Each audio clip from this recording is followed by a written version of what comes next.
আমি সৌমি। আজকে একটা নতুন ধরনের ভিডিও নিয়ে তোমাদের সামনে হাজির হয়েছি। আমি কিন্তু রান্না করতে ভীষণই ভালোবাসি।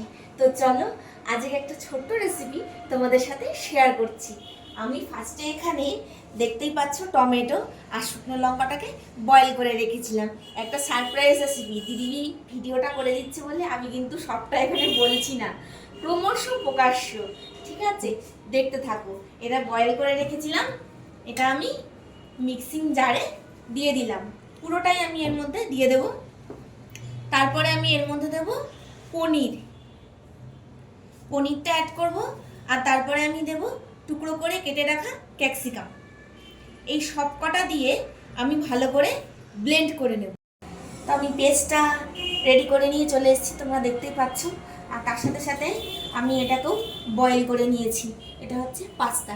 আমি আজকে বানাবো একটা সুন্দর পাস্তার রেসিপি, সেটাই তোমাদের সাথে শেয়ার করব। একটুখানি কড়াইতে ভালো করে নাড়াচাড়া করে নেবে, তারপরে একটুখানি মিক্সিং জারে ব্লেন্ড করে নেবে। দেখবে তখনই দেখবে এটা চিলি ফ্লেক্স অলরেডি হয়ে গেছে। তো ফার্স্টে আমি এর মধ্যে অ্যাড করছি বাটার। বাটারটা মেল্ট হয়ে যাওয়ার পরে তারপরে আমি এর মধ্যে অ্যাড করব রসুন, কুচনো রসুন। ফ্লেভারটা খুব ভালো আসে এটাতে। এর মধ্যে যে মিক্সটা করে রেখেছিলাম সেটা আমি এর মধ্যে অ্যাড করে দিলাম। সামান্য একটু পরিমাণে আমাকে জল অ্যাড করতে হবে। তো এর মধ্যে বাটির মধ্যে অনেকটা মশলা লাগাই ছিল, তো এর মধ্যে আমি জলটা অ্যাড করে এখানে আমি ঢেলে দিই। অ্যাড করছি সামান্য পরিমাণে লবণ। এরপর আমি অ্যাড করব পেরি পেরি মশলা। দেবো আমি সামান্য পরিমাণে গোলমরিচের গুঁড়ো। ভালোভাবে পাস্তার সাথে আমি এই মশলাটাকে মিক্স করে দিচ্ছি, যাতে সব পাস্তার মধ্যে মশলাটা সুন্দরভাবে অ্যাড হয়ে যাবে।